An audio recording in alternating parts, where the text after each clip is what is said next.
Hello! Thanks for watching episode 3 of Collectibles From My Closet, which is where we just look at a bunch of cool geeky stuff that I have around my house or in boxes in my closet. And today's episode is going to be part 1 of Universal Monsters. I have so much Universal Monsters stuff that I'm going to have to divide it into several different segments of shows. So here's part 1. It's just a few things that we'll show you on it, and there'll be more later to come. But anyway, let's just jump right on in with the first thing. These right here, these little beauties. They came out with these quite a while ago, and there were a couple of figures. This one is Bride of Frankenstein, of course, and they have little name tags and a little button here on the base, and when you press the button, they will sing and dance. They play the Monster Mash, the little mouths move, her eyes light up red, and she dances around, her arms move, and she turns, her head turns. There's also a Frankenstein Monster.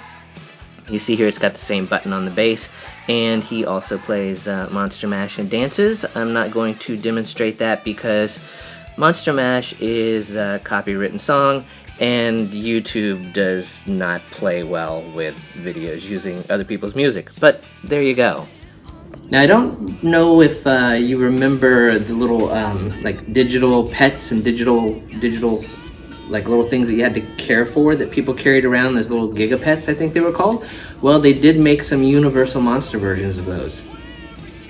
Tiger Electronics, the same people that did the original Giga Monsters or whatever they were called, made these, and you see here's the one with the mummy. They came in these coffins with a little figure that opened up and have buttons in them, and in this one it's how fast can you kill the mummy. And they also did a Frankenstein where it's you against Frankenstein in this virtual hunt, and it worked a lot like the little Giga Pets except with Universal Monsters. They're kind of cute. Now, a lot of people have seen the Sideshow 12-inch figures. I'm just going to show you just a few of those. I have a ton of them. Just want to show you a few of the regular kind, a few of the silver screen, and then I've got one in there that they only made 400 of. So it's very rare that you may not have seen. So they did silver screen versions and regular versions. Here's Dracula, and this is the silver screen edition. These were done in black and white, and then they did a regular version, which were in color. And they came packaged completely differently, although the figures are very, very similar. Now, when you open these up, just like most Sideshow 12-inch figures, you see they've got the cast list and the crew and actors and stuff from the film. And then on the other side of the box, of course, it's got the figure. And you'll see here's the silver screen edition, just like he would have looked in the movie, in all the black and whites and gray colors. And then it's the same figure over here in the color version. You've got the cast and stuff there again, and you'll see here same little accessories and stuff like that, and not bad. Sideshow does pretty good with a lot of their toys and in the likenesses and stuff. And I like both of them. I don't know which one I like best. They did the same thing with the Frankenstein Monster, color version and silver screen edition. You see they're basically set up the same way, cast list and all that here on the left. And I like the Frankenstein Monster. It's got a brain and little flowers and chains. I like the accessories that he comes with, little key moments in the movie. And the face is really good too. There's my reflection also in case you want to see it. Silver screen edition. I really like the black and white version of him. His face and stuff really looks like Boris Karloff to me, and you'll see right there, that's a really good sculpt. Now, they also did the Son of Frankenstein, and I don't really know why, because to me, personally, other than the little accessories being different, he looks exactly like the same toy. I mean, it's the same toy with different clothes and different accessories. Now, I mentioned that rare one. Here's a rare one. You'll see that it's packaged exactly like the color version, but when you open it up, he's wearing completely different clothes. It was a Christmas version of the Frankenstein Monster in his Christmas PJs. They only made 400 of these. I was lucky enough to get one of them, and not many people have seen these at all. So I wanted to show what that looks like. Same accessories and things like that, just wearing his little Christmas pajamas. Now, Hasbro came out with kind of a lower end version of those to get in on the craze. I'm not a big fan of the Frankenstein monster on this. It looks like a model I would have made, because I'm a bad model maker. But he's kind of neat to have anyway. But I really like the Bride of Frankenstein, though. She looks really cool to me. Not like the movie, but I really like the way that her face and her hair looks. Now this one is kind of fun and different. This is something they called Brainstorms, and you'll see here that it was made with the Frankenstein monster in mind. This came from Planet Halloween, and when you open it up and plug it in, you'll see that his head is clear and has those little electrode things like in the movie, which is pretty cool, shooting little electricity bolts, and whenever you touch it, the little electricity bolts will follow your fingers around. Really, really cool. Even more awesome in the dark when you turn out the lights. You see there the eyeballs glow kind of an evil reddish color. And again, you've got your lightning bolts. And the lightning doesn't show up really good on this video for some reason. But it's really cool. They're little distinct little bolts of lightning that follow your fingers around. Now, I'm sure most of you remember the whole series of U.S. postal stamps that came out for the Universal Monsters. I don't know if everybody is aware that they came out with a whole line of things, though. Here are those stamps that everyone is familiar with from the United States Postal Service, where it had these really cool pieces of artwork from the monsters. But they also came out with all these extra little things. This was a mummy, pen, pencil, and eraser set. They did that with all of them. They came out with magnets and little pins. Here's a pencil set that has all of the monsters. There's another collectible magnet and a mummy pin. And here's another one of those sets that's a pencil, eraser, and pin for Dracula. Also, you could get mouse pads. I got a couple of the Frankenstein Monster mouse pads. Also postcard sets that were really cool if you like small little versions of the art in postcard size. This was probably my favorite thing that they came out with, though. It was a set that came in a little packet, like peachy folder kind of thing. It was a sheet of stamps that was canceled on the date of issue. So you see there September 30th of 1997, canceled in Universal City, California. Whole sheet of stamps there, which is pretty cool to have the opening cancellation from Universal.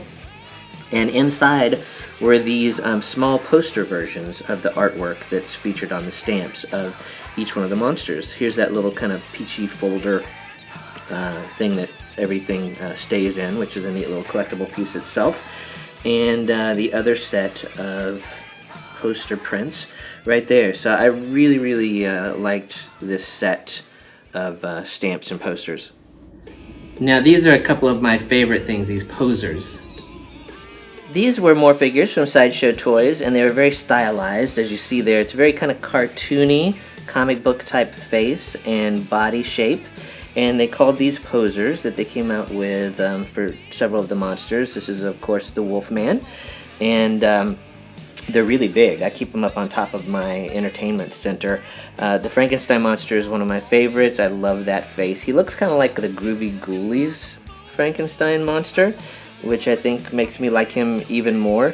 But they call them posers because they have bendable bodies. They have like a wire frame inside of them, and you can stand them up and pose them in any type of little pose that you want. But I really like the very cartoon stylized look.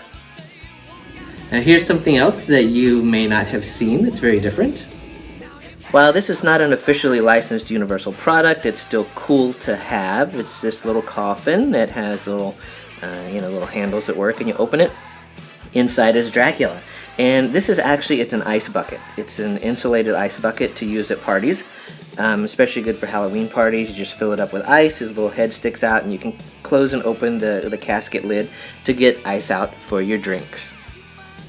Now, I don't really know what these are or classified as. They're figures, but well, you'll see.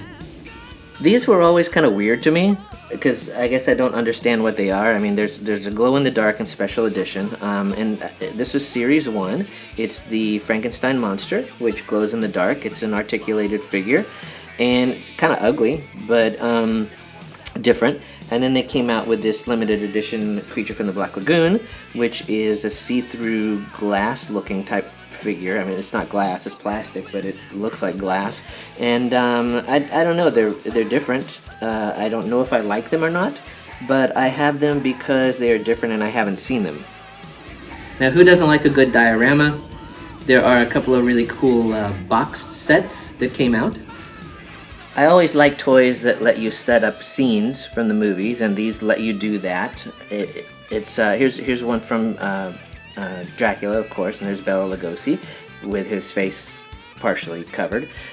And they have little like coffins and scenery and things like that. You can set up a scene from the movie, like a little diorama display. They also did one with Frankenstein's monster with an authentic Boris Karloff likeness. I don't think it looks like him.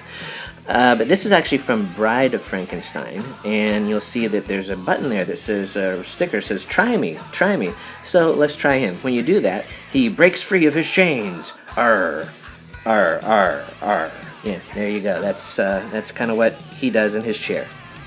Now, during the whole Universal toy monster craze, they came out with a series of keychains. These were part of Sideshow Toys' Little Big Head series of toys that they made tons of little skateboard figures and stuff like that. But this was the specific keychain line that they did. And I think it was McFarlane Toys that came out with some alternate versions of the Universal Monsters, and I have several of those. I'm just going to show you a couple here. I really like these. I'm only going to show you a couple, and then I'll save some more for a later episode. But this was the Dracula Alternate version, and you see it's a very different looking Dracula. Very cool little coffin. Comes with lots of neat accessories. There's an axe there, a bat. You'll see that it's taking the route of the Vlad the Impaler. So it's Vlad Dracula the Impaler. And these little pieces, like you can take Dracula out here of the coffin. And you'll notice over here in the tomb, he fits in there. And let's get this guy out of the way here. All right, so you'll see little pegs there that you can put his feet on. That's to hold him in place. Now, when you put him in there, the little tomb spins, and you can like make him disappear or go in the tomb or whatever you want to do. And on the other side, the plaque is a little bit different. It says it's the same thing, but it's colored, and it has a hook on it, so you could actually, if you wanted to pretend like he's turning into a bat, you could put him on one side and spin it, and then he turns into a bat on the other side. There you go. And in his chest, you'll see that there's a little hole, and that's so that you can take the little stake here that comes as another accessory and kill him. Yeah, you can kill Dracula in this set. I don't think I've seen people be able to kill him, but there you go. This was the Frankenstein and Frankenstein Monster set. I really like this one. It's got tons of little bitty pieces that can get lost. You'll see there, but there's the doctor. He's making a two-headed version of the monster. See all those little tools, saws, needles, guts, and things right there. And I'm going to clear off the display here just to show you that the movement in this one, you can actually raise the monster up into the lightning to bring him to life if you want to play that. And a lot of people ask, why has Lego not released any Universal Monster sets? They actually have, although they're not branded as Universal Monsters. Here you go. No, Lego is not fooling anyone with these. These came from the Lego Studios line, and you'll see this is called Scary Laboratory. Ooh. And there's little skeletons and ghosts and mad scientists running around. But you'll see that, there's Frankenstein, and there's something that looks like Frankenstein's monster. Ooh, and look, it comes with a PC CD-ROM. Now what this does is it allows you to pop that in your computer, and you've got lots of sounds and video clips and a little video editor, and you can make your own Lego monster movies, or even include other little Lego figures in there if you want. And kind of fun. Make a little Lego movie. Now they also came out with this one, the Vampires Crypt, and I think we can all figure out what that is. That's a Dracula. And look, there's Von Helsing with his little garlic, and there's some other little minions or fighters back there or something. I don't know what they're doing. There were 2 other smaller sets that came out. This one is Werewolf Ambush. Could that be the Wolfman? Look, there's some like evil tree or something in this one too. It's a tree monster, I guess. And there's the Wolfman. And then over here, the smallest set is Curse of the Pharaoh. And you've got the mummy and his tomb with some little spiders and other little things there. Thanks for watching episode 3 of Collectibles From My Closet, featuring part 1 of Universal Monsters. I want to thank everybody for watching, all the cool comments, all the private messages you've been sending me. I'm going to keep doing a few more of these, and I believe on the next show, we'll be doing Texas Chainsaw Massacre. Thanks again for watching.